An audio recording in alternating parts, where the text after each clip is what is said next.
Those were innocent babies in there. They just stood there and was burned to death. Have you ever smelt burning flesh? It seared our television screens almost exactly 6 months ago, and it wasn't the first time. Maybe you remember this incredible encounter back in 1978. What could provoke this kind of police overreaction? What hatred? What kind of people? They were the worst type of vermin and violent people. And we got to keep that in perspective. They were known killers. They were people who threatened to blow up a neighborhood. People who know us know that we're not terrorists, know that we're not vile, know that we're not inhumane or insensitive. These violent encounters have been disrupting this city's life and tarnishing Philadelphia's image for a decade now. Set here in the cradle of American democracy, this is the bizarre saga of a group called M.O.V.E. and the story of its long, bitter, sometimes bloody war with the city of brotherly love. This is a story of provocation, of confrontation, and ultimately, of tragic miscalculation. The purpose of M.O.V.E. is to exhibit bias activity, the purpose of revolution. M.O.V.E. M-O-V-E. It doesn't stand for anything, although critics say movement opposed to virtually everything wouldn't be far wrong. 10 years ago, they were most often described as a radical back-to-nature group, an urban-based religious cult built around the anti-establishment teachings of a third-grade dropout named Vincent Leapart. John Africa, he styled himself, and his followers used that same last name. In the 70s, their main message was that the system was corrupt and unfair. Gerald Africa was and remains their principal spokesman. So our grievances back then were basically, leave us alone. We're not concerned with getting involved in civilized ways and standards. We left civilization. We fight the government. We fight cops because they're dirty, they're filthy, they're criminal. And we don't want to tolerate any of those kind of conditions. At first, they fought only with words. Harsh, insulting, inflammatory, but just words. I ain't got to talk about something that's ugly. You can't be around something that's filthy, something that's profane. You can't use a pretty word. By the spring of 1977, M.O.V.E. was aggressively taunting a city run by a prideful ex-cop named Frank Rizzo, and he didn't like it. If they want to play rough, they name the game, and I assure you, they lose. The stage was set, collision inevitable. The police began arresting M.O.V.E. members on minor charges like disorderly conduct and disturbing the peace. And once in custody, there were allegations of brutality. The police reacted by beating them, by slamming them up against the walls down in the cell room. After you're pushed so far, so long, and especially when you appear to be different, you become angry, and you will do things out of the norm. Out of the norm understates it. M.O.V.E. members began appearing in public with weapons. According to this federal surveillance report obtained by 2020, Donald Glassy, a turncoat member of the group, was also informing the authorities that M.O.V.E. members intended to threaten violence. Both federal and city authorities could now brand them potential terrorists. District Attorney Ed Rendell. They weren't pacifists. They weren't environmentalists. Of course they were terrorists. 9 M.O.V.E. members were indicted on weapons charges. And in March of 1978, as part of an effort to arrest them and to search their compound for additional weapons and explosives, police blockaded the group's West Philadelphia neighborhood. The mayor wanted to starve M.O.V.E. out. We're going to put the blockade in. We're going to shut off all utilities. There'll be not a fly get through. Can you give me an idea of how long you can hold out without running into any trouble with supplies? We can hold out forever because besides the food supplies, what sustains us is our belief in life. For 55 days, an extraordinary standoff paralyzed the neighborhood, and it divided the city along racial lines. What is good for all of us as law-abiding citizens should be good for M.O.V.E. They've broken the law, they're breaking it every day, and they are now criminally subjecting children to abuse. No one has the right to cut off food from the babies. Finally, negotiations succeeded this time in averting violence. Under the terms of the agreement, some M.O.V.E. members surrendered. Weapons were turned over, and a crisis passed, but a fuse was lit. When M.O.V.E. refused to obey an eviction order later that summer, police again surrounded their compound. Gunfire broke out. The question of who fired first is still debated in Philadelphia, but the echoes of that first shot continue to be heard. Fireman John Vaccarelli was there. We had 5 firemen shot, 2 or 3 injured on the fire ground. But that was, they were well armed there. They had machine guns, automatic weapons, had everything. They shot out the front windows of guys I had laying in the street with a water line. They killed the cop and they shot numerous other people. The police officer killed in the battle was James Ramp, and his death began what some call a blood feud between M.O.V.E. and the cops. The depth of police anger is brutally demonstrated by their actions when the compound was finally taken. 9 M.O.V.E. members were ultimately convicted of murdering the officer. They were sentenced to from 30 to 100 years in jail. 3 officers were tried for brutality. All were acquitted. After the dramatic, bloody showdown of 1978, many felt the worst was over. With most of the men in jail, city officials hoped they had heard the last of M.O.V.E. So that we can put this revolutionary movement out of business once and for all. History would prove him wrong, but our story gets ahead of itself. In the years immediately following the 1978 shootout, Philadelphia entered a period of relative tranquility. Under the city's charter, after 2 terms, Frank Rizzo could not succeed himself, and the new mayor had a calming effect with his much less confrontational style. A building boom began in the long-neglected downtown area of this, the nation's 4th largest city. The professional teams all became winners, and Philadelphia's image began to shine again. The site of the group's original compound was bulldozed as if to purge a bad memory. It's now a parking lot.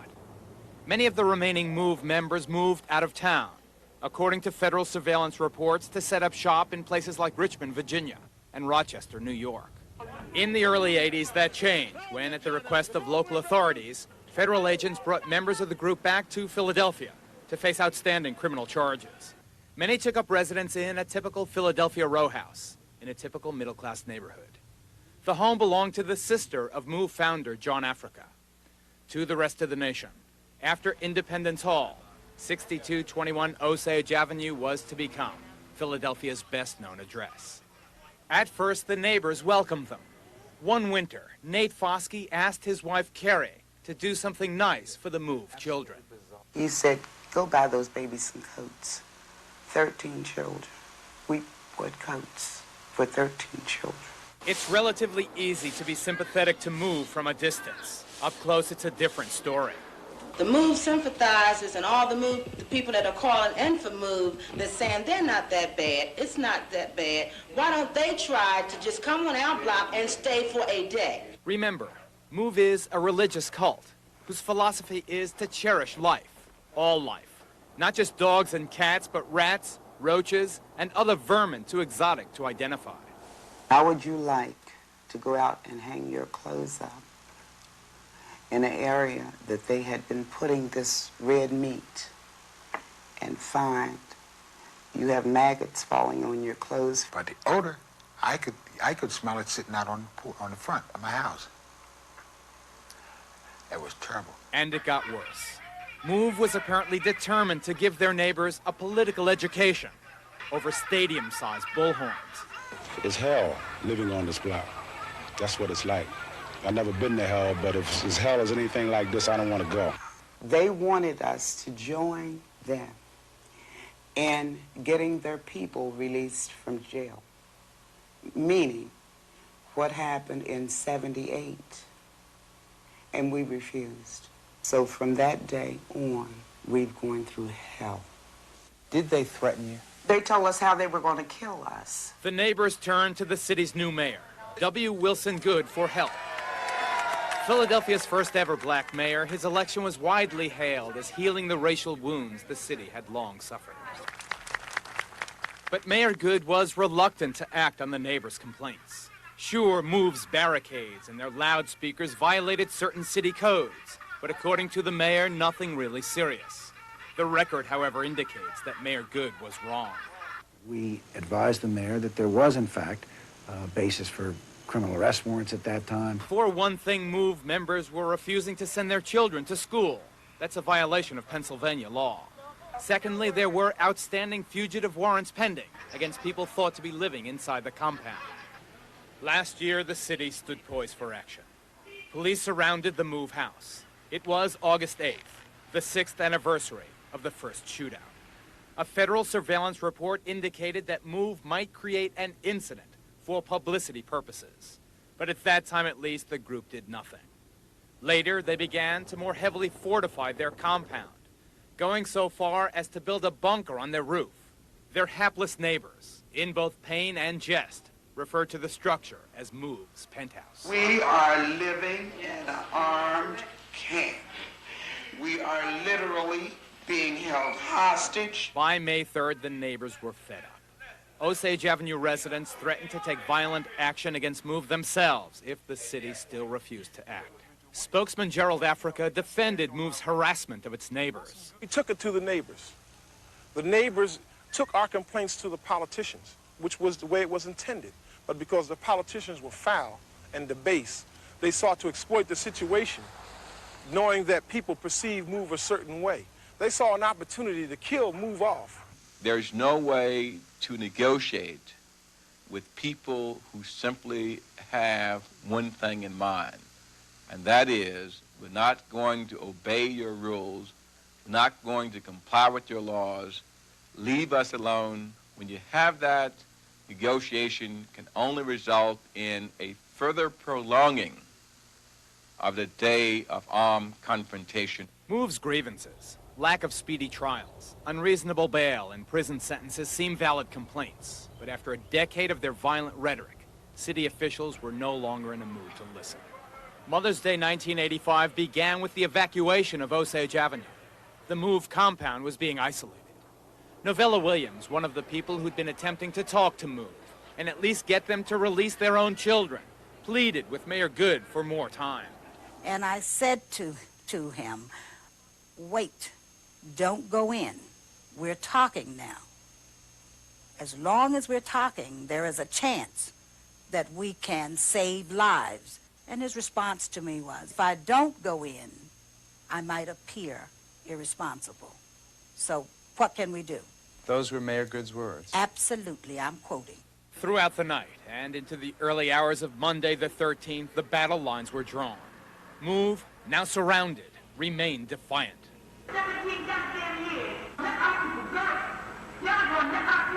The police, remembering 1978, were more than prepared. The police brought with them 8 Uzis, 16 M16s, machine gun, more than 38,000 rounds of ammunition. In West Philadelphia, uncivil war was about to begin. Are those canisters? Tear gas canisters? Gunshots or tear gas?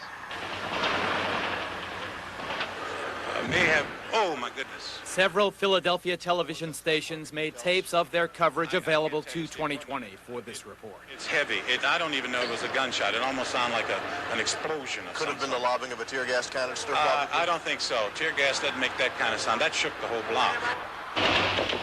The bullets were flying in all directions. You could hear them whistling across your head. You knew that they were coming off. Most of the firing was coming from the roof. They're shooting hot and heavy out here, Rick. Forget the B-roll. You've been...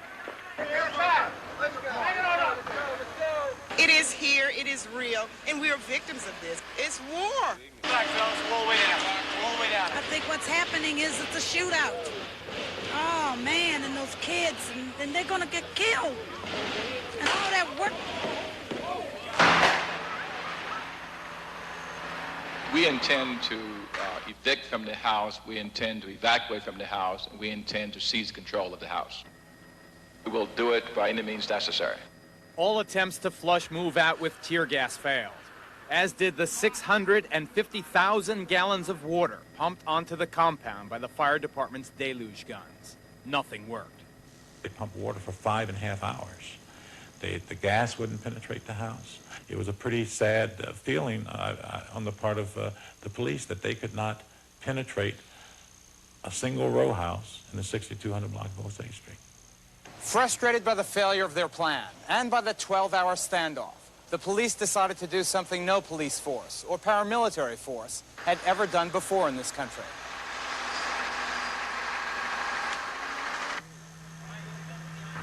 they dropped a bomb. Even after all the years of provocation, this act stunned the city as it would later shock the world. Never had an eviction been carried out so violently. There were 7 adults inside at the time and 6 children. To drop a firebomb on people, just to get 7 people, you would think there were 17,000 in there. Where the firemen? Huh? The city grossly underestimated the havoc its bomb would wreak. As we said at the beginning of this report, the actions of both sides in the disaster would be infected by tragic miscalculation. Satchel charge or whatever the explosive or bomb that was dropped on the MOVE compound just a few minutes ago has apparently started a serious fire. This fire is spreading over my shoulder to the part of the fire that's closest to my shoulder as you're looking at it. Those are new flames coming up. Those flames were not there 5 minutes ago. To the left, which is to the western part of the 62nd 100 block of Osage, it is clearly out of control. How would you feel if your house was being destroyed? It was an eerie, frightening sight. The fire was spreading from the MOVE compound in every direction, but the firefighters stood idle. There is no signs from the perimeter where we are of any fire equipment moving, and there appears to be no attempt to put the flames out. Although there had been no shots or other signs of life from the adults and children inside the MOVE house since 7:30 that morning, city officials still feared their police and firefighters would be in danger if they got close. What we have out there is war. And I knew from the very beginning that once we made that decision to go in there, it would in fact be war. The results of that war were as catastrophic as they were one-sided. 1 adult and 1 13-year-old child escaped from the MOVE compound before it was destroyed. Van 9, I think they got a kid. In a van. We have a kid in a van. The fire ultimately consumed most of the neighborhood, 61 homes in all. 6 adults and 5 children inside the MOVE compound had been burned to death. The enemy had been destroyed. What about those babies? When are the people going to stand up and ask for answers? Whose hands is this blood on? Because the actions taken were so extraordinary, the consequences so tragic, questions were inevitable. Why did they drop a bomb? Why didn't they fight the fire? Who was responsible? Those questions were asked across the country. What danger did they pose to the city of Philadelphia? And around the world. But most intensely, they were asked by the 250 homeless people who had lost everything in the inferno that reduced their neighborhood to ashes. As the ruins cooled and the bodies were removed, federal and state officials announced various probes of the disaster. But all stood aside for the main event. You see, in addition to promising to rebuild this neighborhood, Philadelphia announced that it would investigate itself. The mayor established a special fact-finding commission. On October 8th, it began public sessions with televised hearings. For this city, but especially for the city officials involved, it became the hottest TV show in town. Broadcast on the public television station, the hearings generated ratings 4 times higher than the station normally receives. The main theme was set immediately. Who was responsible? Who was to blame? Do you solemnly swear to tell the truth, the whole truth, and nothing but the truth, so help you God? I do. There were 4 principal candidates. When the mayor's man on the scene, the managing director, resigned almost immediately after the disaster, there were 3. When the fire commissioner claimed he was just following the police commissioner's orders, then there were 2. The mayor, W. Wilson Good, who when he wasn't testifying watched the hearings from City Hall, and his police commissioner, Gregory Sambol, commander of the assault on the MOVE compound. At first, the mayor announced that the responsibility lay on his shoulders. I'm not here tonight to place the blame on anyone.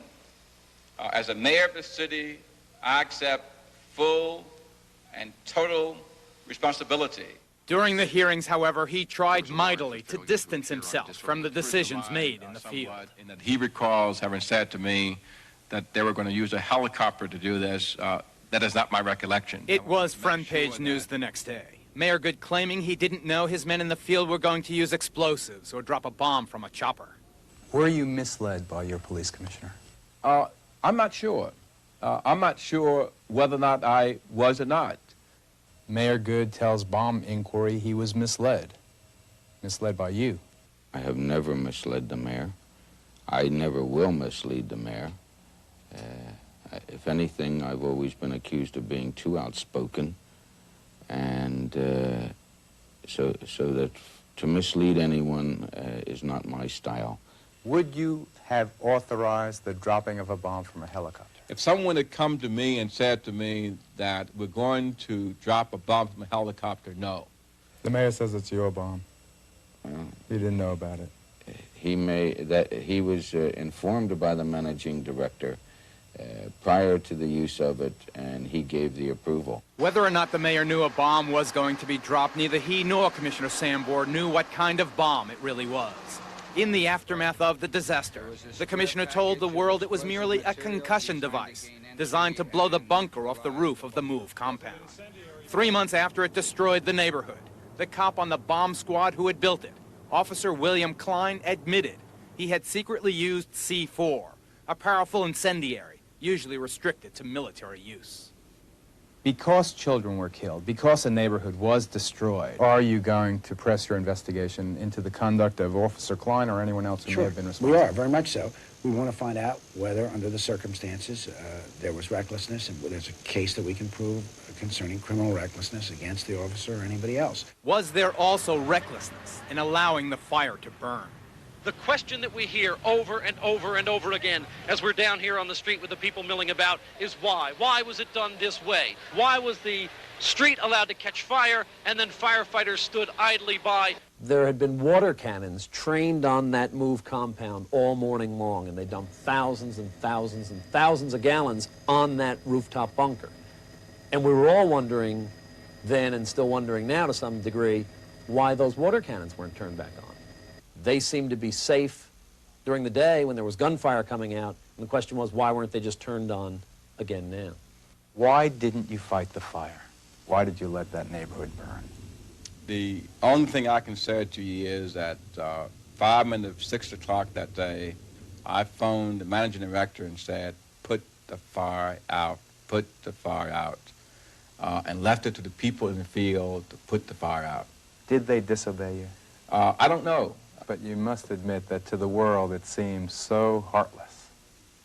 I have to admit that sitting in front of my television and watching those houses burn and understanding full well that lives might be lost, I felt more helpless than I've ever felt in my life. According to everyone concerned, the fire was first allowed to burn on the hope it would collapse the rooftop bunker.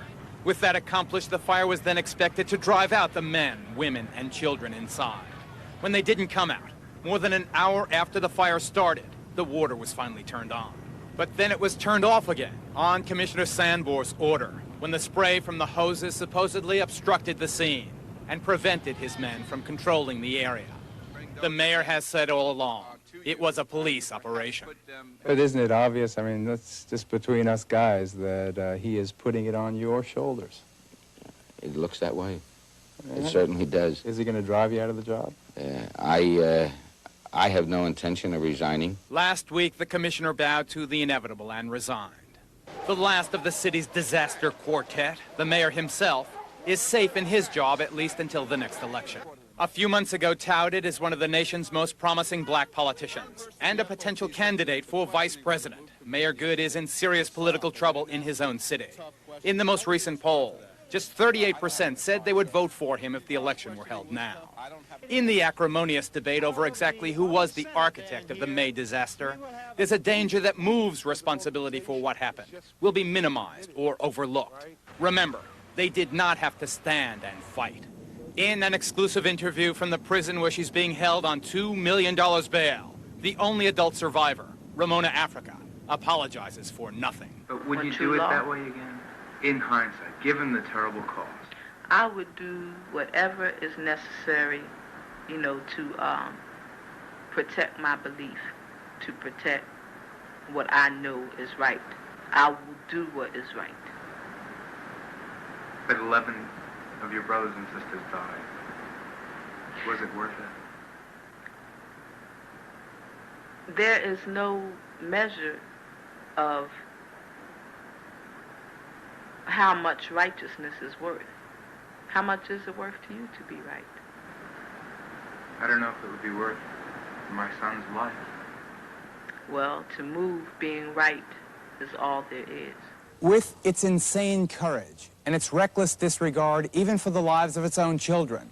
M.O.V.E. managed first to paralyze this city, then to provoke it into overreaction. But if the M.O.V.E. adults sealed their own fate, that cannot be said of their children. Of the 6, the only survivor, Michael Ward, a 13-year-old at the time called Gerald Africa, testified that the adults did try near the end to get the kids out. According to Michael, shots forced them back inside. Okay. Now you say that some shooting started. Could you hear shooting? What did it sound like? It was a like that. You try that again just a little bit louder so we can pick it up. Like it was just going after each other, like it was going, bullets were going after each other, like. Bullets were going one right after the something like that? Yeah. Back inside the burning compound, Michael says the surviving adults began shouting to the police outside. They started yelling, saying, "The kid's coming out." And then they went up to the front window and they opened it up. And then they was yelling. Then they told us to, and then they went upstairs.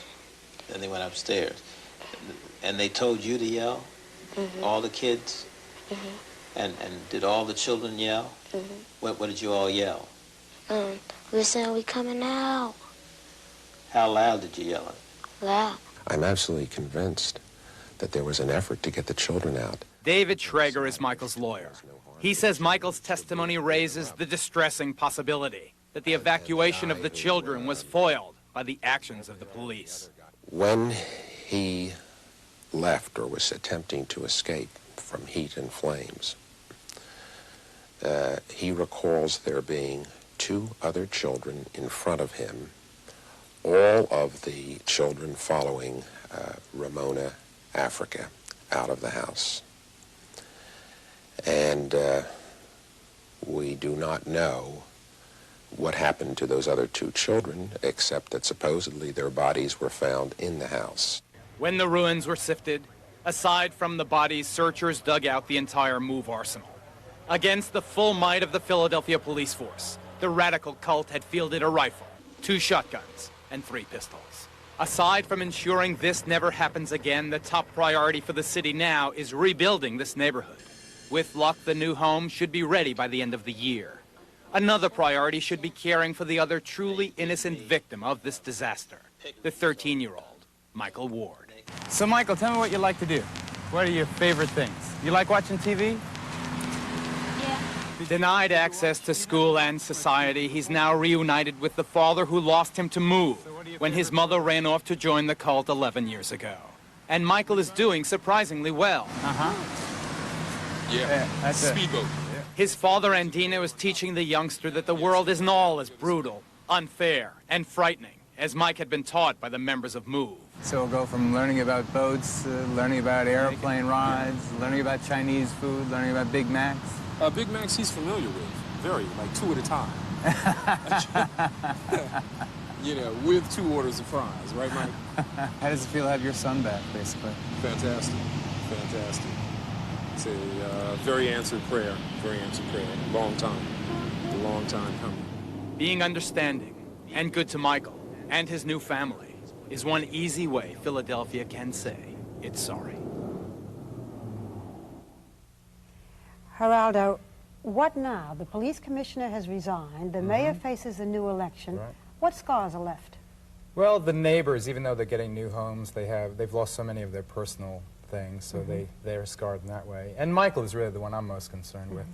His local church, the Assembly of God in Lansdale, is collecting money because his arms and legs are all terribly scarred from the fire, so he needs plastic surgery.